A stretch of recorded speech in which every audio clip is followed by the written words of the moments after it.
All right. Let me make sure I'm recording everything. This technology is amazing when it works, you know? Exactly, huh? Okay, there we go.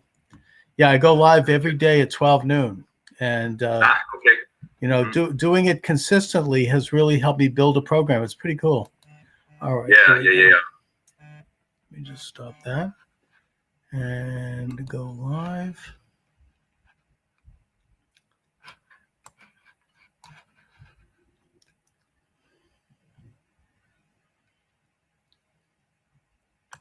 And there we are. Thank you for joining me, everyone. Charles Moscowitz, Monday through Friday, 12 noon, right here at the flagship station, which is at YouTube and all of the various subscribing streaming platforms. My guest is Kevin D. Miller. Kevin is the author of the new let me just go here. The new book, White Skies, Black Mingo. He's an award-winning, best-selling author. Kevin, thanks for joining me today. Thanks, Charles. I appreciate you having me on. Looking forward to the conversation. Great. Well, first of all, I just want to ask right off the bat, exactly what is a Mingo? Yeah, the term Mingo, I think it would be looked at as a little derogatory these days. The Mingo were actually an independent people of the Iroquois. The Haudenosaunee is the correct name. The Europeans refer them to as the Iroquois. I think that's a French word the English used. A little offensive to them too. They refer to themselves as the Haudenosaunee. But a Mingo, the term Mingo, it refers to, when they say black Mingo, blue Mingo, the fierceness of their warriors. Understood. Essentially is what they're talking about, fierceness, cruelty. And the Iroquois tribes, the Confederation of the Iroquois tribes in upstate New York, they were allied with the American Revolution side as opposed to the British, which unfortunately many other tribes allied themselves with. True. And they also say that Benjamin Franklin was inspired by their example of creating this confederacy and used that as a model for the American states. Yeah, that's actually true. It was because they referred to the government, the sophisticated government of the Haudenosaunee. I mean, these were a great people, and they ruled themselves, and they had a tremendous way of ruling themselves. They pulled all these tribes together. It was originally 5 tribes. The Tuscarora was added later, but their form of government, the way they put it together, and the sophistication of the government, I think, inspired Benjamin Franklin and some of the forefathers in forming our own government. So we should credit them with that. Oh yeah, absolutely. And what is happening with them now? I think that there's still reservations in upstate New York. There is. I mean, there's still reservations in upstate New York and across the country. I mean, there's, I think 567 recognized tribes across the country, many reservations in New York and Ohio, that area, sure. Oklahoma, Arizona, where I'm from, New Mexico. So there's a lot there, and there's a lot of issues, Charles. I mean, there's a lot going on. It's interesting because the Native American people, it's almost like they suffer silently because they don't get the press and the media that so many other groups do. So many other groups are getting the most of the attention, but the Native Americans have so many issues that could be addressed and be helped. I think if they would get some media exposure. Well, good. Let's talk about a bit about that. I mean, I think that the whole system of reservations and recognizing the sovereignty of native tribes, I think it was started really by Grant, I believe, in that he wanted to change. He actually put a stop to the policy of relocation and the Trail of Tears, which had been in place since the days of Jackson, and which was forcible resettlement into Oklahoma. And he basically said that if the Native American tribe is willing to live peaceably, then there will be a treaty signed. Not that every one of them probably was violated, but I mean, yeah, that's a given. But the idea was that there would be recognition of sovereignty for the tribe nationally, federal sovereignty. And then he also set up the Bureau of Indian Affairs in Washington. Correct. Now, I think also of a quote from during the Wounded Knee incident in the 1970s, Russell Means, who was the head of the Ogallala tribe, the Sioux, he testified before Congress, and he said that something to the extent that we should note that socialism doesn't work. And if you want proof, take a look at Native American governments and the chaos that's caused Native American peoples. Do you think, what is the question with that? I mean, have the tribes been able to become, more prosperous or more self-sufficient, or are they still, wards of the state, so to speak? They're struggling, Charles. Personally, I don't believe in socialism. I don't think it works, and I agree with that, because everywhere I've seen in the world, every society that has it fails. Yes. I think that the Native Americans would be better served by not following a socialistic type of government. But some of the bigger issues, I think, is just that they don't get the government assistance, I don't think, as much as they really need it. And a lot of these reservations are so remote, it's hard to get out there, and the housing is terrible. I mean, sometimes it's almost third world. I know I've driven through some reservations in Arizona, and basically some of the housing is they're just shacks, and their unemployment is terrible. Yeah. Yeah. Enormous poverty. Yeah, exactly. No, it's high poverty, and the other thing too that's just baffles me is this incident of women and children just being murdered and disappearing. Yes, there's an interesting recent sociological study of that. I'm studying sociology now, and there was that Native girls have been kidnapped and murdered and put into sex slavery and everything else. Yes. And that, in a way, I mean, maybe one of the reasons for that, besides the obvious racism, might be some of the ambiguities around Native governments and their, the jurisdictional aspect, because you can get away with that kind of thing, and that, some of the situations aren't necessarily looked at by like the state law enforcement. Maybe, I don't know. It just boggles me. I mean, the stats. One of the stats that I was doing the research on, it shows that about 80% of the abused, raped women are by non-Native Americans. But on the reservation, like half the Native women have suffered abuse, on reservations. We don't know why they're disappearing. There's a big organization called the MMIW, Missing and Murdered Indigenous Women, that are trying to get out there, trying to get the word out, trying to get the media out and try to figure this out as to what is happening, here.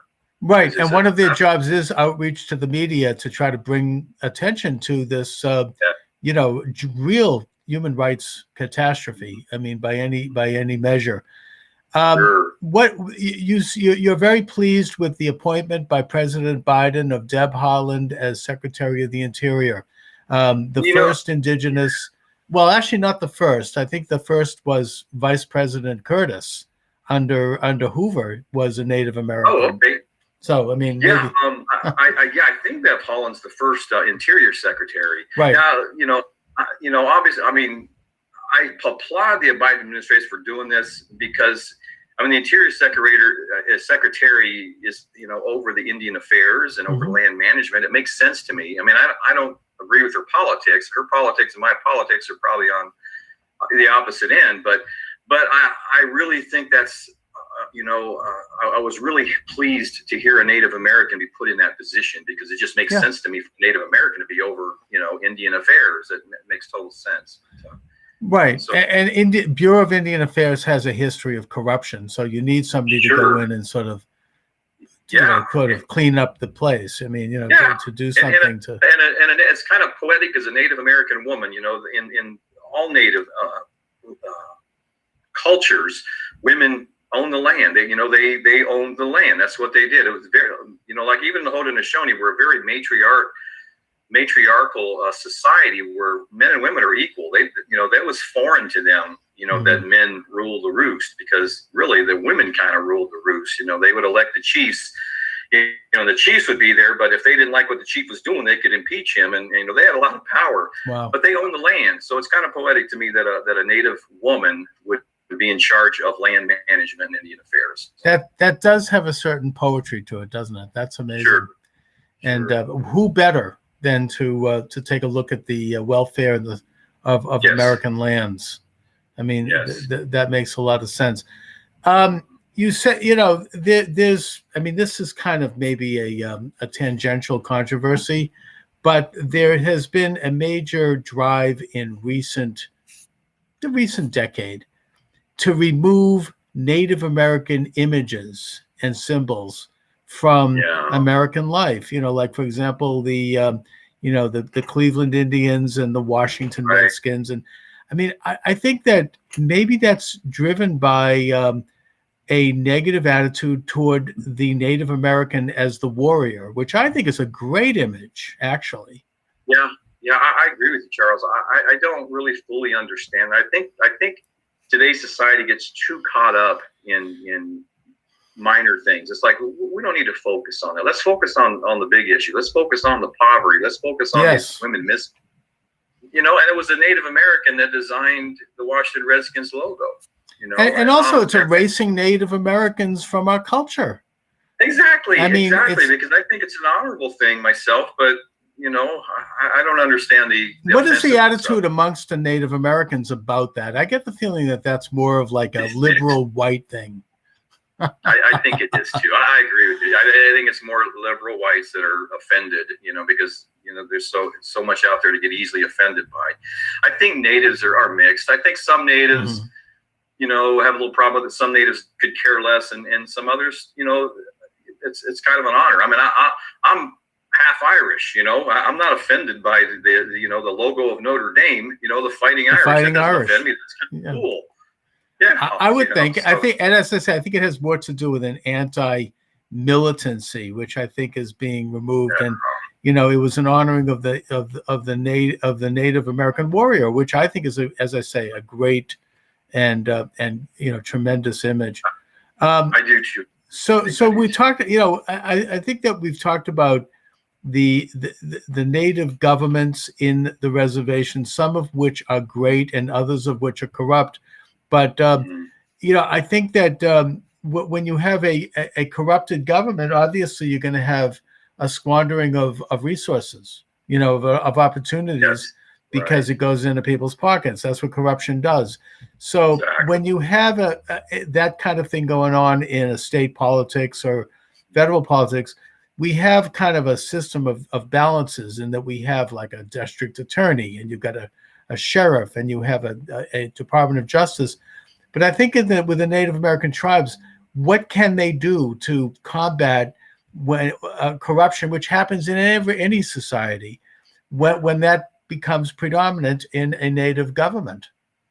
I think they really need to become more involved.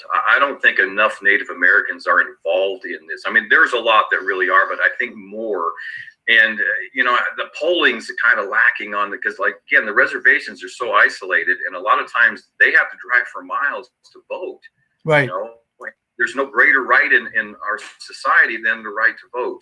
So if I my advice to the Native Americans would be get involved with all of this, and get out and vote and speak your mind. You have that right.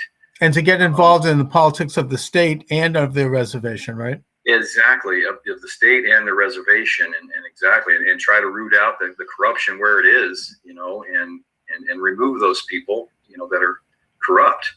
I mean, that sounds like a simple, general It's not so easy, especially if you're taking on, some of these people. Right. They don't exactly go down quiet. And they're powerful people. They're there because they're powerful people, and they have money and stuff, and that's what's so hard, to fight against. But the Native American are a resilient people, and they've been fighting for hundreds of years, for themselves. So I really believe if they could pull it together and unite, and they could solve many of these problems. Oh, absolutely. I mean, here in Boston, I'm in Boston, and the Passamaquoddy tribe of Maine came up. After like a 30-year conflict, they came up with a settlement I think it was in the 1980s. It was both the Passamaquoddies and the Penobscots. And I think it was the Passamaquoddy who went on and they took their investment. It was a financial settlement. And they invested it in businesses. Blueberry farms, salmon fisheries, logging. And it's probably today one of the biggest and most successful employers in the state of Maine, whereas the other tribe didn't. They ended up squandering it because they had corrupt leadership, and now they've got nothing. So in a way, it's a good example of where, with the proper leadership, a tribe can really start to develop an infrastructure and start to use the resources they have and begin to, create something for their own people. I mean, there's nothing that would prevent that. Yeah, that's a great example. I mean, that's a great example, putting the right people in the right positions.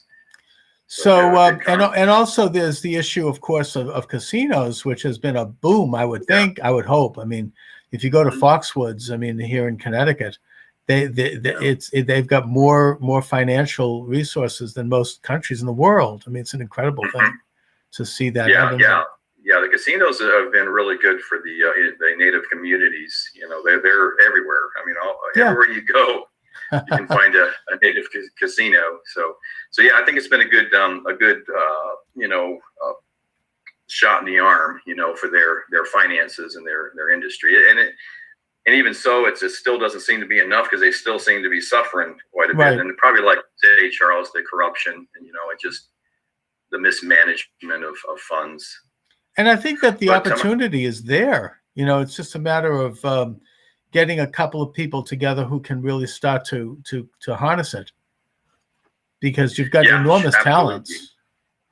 Yeah, absolutely. And they just getting its attention. I just wish I could see a little more attention by the media. And I'm glad you're doing this yourself, Charles, because it's an important topic. I mean, they have healthcare issues. The healthcare is kind of lacking. We need to maybe direct some more funding into that and helping these folks, because Native Americans are more vulnerable. They're more vulnerable to obesity and diabetes, which makes them more vulnerable to this COVID-19 problem, pandemic we've been suffering. Yeah, so getting the vaccines out. That's one of the things that I'm working on with my PR person. Is we're going to offer a free ebook of White Skies, Black Mingo to any Native American who can show that they've been vaccinated. Good. Information is going to come within the next week on my website, authorkevinmiller.com, more about it. But we want to share a free ebook, of the book that I've written, for any Native American that can show, hey, I've been vaccinated. Get a free book. Get vaccinated. Get a free ebook. So we'll see how that works out. Just trying to do something, because I've written this book in a way through the eyes of Native Americans, and I hope that I've honored them. My great grandmother she was Mingo. She was Ohio Seneca. They call it the Ohio Seneca. Were half Seneca, half Cayuga typically. And I just want to honor these great people, in the story. And I hope that I did. I did receive a message back from a gentleman who was in the Mohawk tribe, and he said you did very well in describing these great people, and you've honored your ancestors. And that was like one of the biggest compliments that I could have received. No, that's amazing. And obviously there's been a coordinated and conscious agenda to strip Native Americans of their culture, going all the way back to the days of Pontiac. And absolutely. There's no question about that. Has there been a kind of a reawakening of the Native ways and the Native consciousness among Native Americans? I know that my only personal example is that I attended a powwow in Mashpee for the Wampanoags, which was very powerful, very moving. And you had some great veterans groups there, and just people, Native food and Native dancing and everything. It was great. And Natives came from all over the country to attend it. So what's going on in that field? I think there's a great spiritual awakening of Native Americans and them realizing, their spirituality and the contributions that they've not only made to this country, but to the world. I mean, they're an amazing people. They really are. And it's sad because of the 300 Native languages, only 175 of them remain. I mean, they're losing so many of their languages, and you can't get there's poor funding and sources to teach these children their native language. And it's predicted by the year 2050 there may only be 20 languages left, and that's sad to me, because it's like,